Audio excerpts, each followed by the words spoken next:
શું તમને ખબર છે કે ભગવાન શ્રી રામને એક બહેન પણ હતી? શું હતું શ્રી રામના બહેનનું નામ? શું છે તેમનો ઇતિહાસ? જય શ્રી રામ મિત્રો, તમારું સ્વાગત છે વાતોનો ભંડાર યુટ્યુબ ચેનલ પર. ચાલો જાણીએ ભગવાન શ્રી રામના બહેનના ઇતિહાસ વિશે. રામાયણના બધા જ પાત્રો વિશે લગભગ બધાને ખબર છે. દરેકને ખબર છે કે ભગવાન રામના 3 ભાઈ હતા, લક્ષ્મણ, ભારત અને શત્રુઘ્ન. પરંતુ બહુ ઓછા લોકોને ખબર હશે કે ભગવાન રામની એક બહેન પણ હતી અને જેનું નામ શાંતા હતું. રામાયણમાં પણ શાંતા વિશે ખૂબ ઓછો ઉલ્લેખ છે. શાંતા આ 4 ભાઈઓની મોટી બહેન હતી. શાંતાનો ઉલ્લેખ રામાયણમાં છે. શાંતા એ રાજા દશરથ અને રાણી કૌશલ્યાની પુત્રી હતા, જેને અંગ દેશના રાજા રોમપદ અને રાણી વિષ્ણુની દ્વારા દત્તક લેવાયા હતા. વિષ્ણુની રાજમાતા કૌશલ્યાની મોટી બહેન હતી. તેમને કોઈ સંતાન નહોતું. વિષ્ણુ અને તેમના પતિ એકવાર કૌશલ્યાને મળવા અયોધ્યા આવ્યા હતા. ત્યારે તેઓએ દત્તક લેવાની ઈચ્છા વ્યક્ત કરી હતી. રાજા દશરથ અને વિષ્ણુની વાત માની અને પોતાના વસન પ્રમાણે શાંતાને દત્તક આપવાનો નિર્ણય કર્યો. આ રીતે શાંતા અયોધ્યાની રાજકુમારીમાંથી અંગ દેશની રાજકુમારી બની. શાંતાના જન્મ પછી રાજા દશરથને કોઈ સંતાન ન હતું.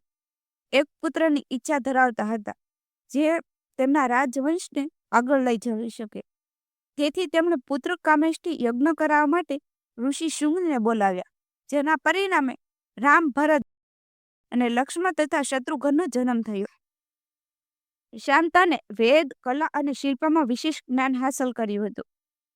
તે સાથે જ તે ખૂબ સુંદર હતી. એક દિવસ રાજા રોમપદ અને તેની પુત્રી શાંતાની સાથે વાતચીતમાં વ્યસ્ત હતા. ત્યારે એક બ્રાહ્મણ વરસાદી મોસમમાં રાજા પાસે ખેતી માટે મદદ માંગવા આવ્યો. રોમપદ બ્રાહ્મણની વિનંતી પર ધ્યાન ન આપ્યું. આ અવગણનાથી બ્રાહ્મણ નારાજ થઈ ત્યાંથી ચાલ્યો ગયો. પોતાના શિષ્યના અપમાનથી નારાજ વરસાદના દેવેન્દ્રને વરસાદને ઓછો વરસાવ્યો, જેના પરિણામે રાજાના રાજ્યમાં દુષ્કાળ પડ્યો અને લોકો મુશ્કેલીમાં પડી ગયા. જ્યારે રાજાએ આ વિશે તપાસ કરી તો તેમને પોતાની ભૂલનો અહેસાસ થયો. રાજાએ ઋષિ શુંગને મળી માફી માંગી અને ઋષિએ તેને માફ કરી દીધા.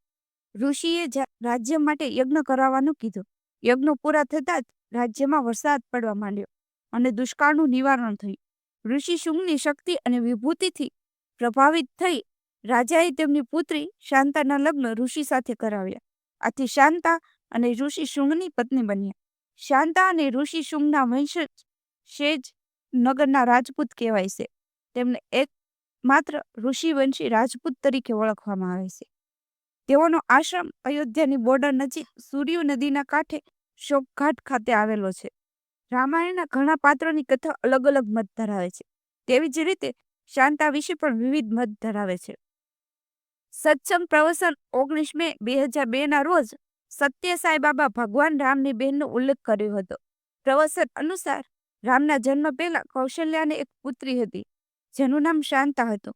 શાંતા એક છોકરી હોવાને કારણે રાજ સિંહાસન પર બેસી શકે તેમ ન હતી, એટલે કૌશલ્યા અને રાજા દશરથે શાંતાને એક ઋષિને દત્તક આપી દીધી હતી.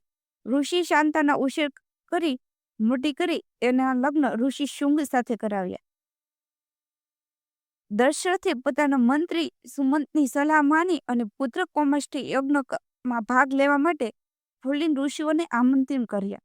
દશરથ રાજાએ ખાસ કરી અને ઋષિ શુંગને આમંત્રણ કર્યા, યજ્ઞ કરવા વિનંતી કરી. ઋષિ શુંગ એક મહાન ઋષિ હતા. જ્યાં તેઓ પગ મૂકતા ત્યાં નિયમિત વરસાદ, શાંતિ અને સમૃદ્ધિ આવતી. લોકો ત્યાં આનંદિત રહેતા. રાજા દશરથના મંત્રી સુમંત અને ઋષિ શુંગના શિબિર પર ગયા અને તેમને યજ્ઞ કરવા વિનંતી કરી. ઋષિ શુંગની શરત. યજ્ઞ માટે આમંત્રિત થતા ઋષિ શુંગને કહ્યું, હું એકલો આવી ન શકું. હું યજ્ઞ કરવા માટે તૈયાર છું, પરંતુ મારી પત્ની શાંતા પણ મારી સાથે આવશે. તે પણ યજ્ઞ ઋત્વિક તરીકે કામ કરશે. સુમંતની આ શરત સ્વીકારવામાં સહમત થયા. શાંતા અને ઋષિ શુંગ અયોધ્યા પહોંચ્યા. શાંતાએ દશરથ અને કૌશલ્યાના શરણ સ્પર્શ કર્યા અને શાંતાને જોઈ રાજા દશરથ આશ્ચર્યમાં મૂક્યા, કારણ કે તે કોઈ ઋષિ દેખાતી હતી. જ્યાં શાંતા પગ મૂકે ત્યાં દુષ્કાળનું પતન થઈ ગયું. રાજા દશરથ અને કૌશલ્યના વિચાર, આ સાધ્વી જેવી દેખાતી કન્યા કોણ છે? ત્યારે શાંતા પોતાની તેની ઓળખ આપીને કહ્યું કે હું તમારી પુત્રી શાંતા છું. દશરથ અને કૌશલ્યા જાણી ખૂબ આનંદ થયો કે તેમની દીકરી શાંતા છે, જેને તેમણે એક ઋષિને દત્તક આપી હતી. શાંતાની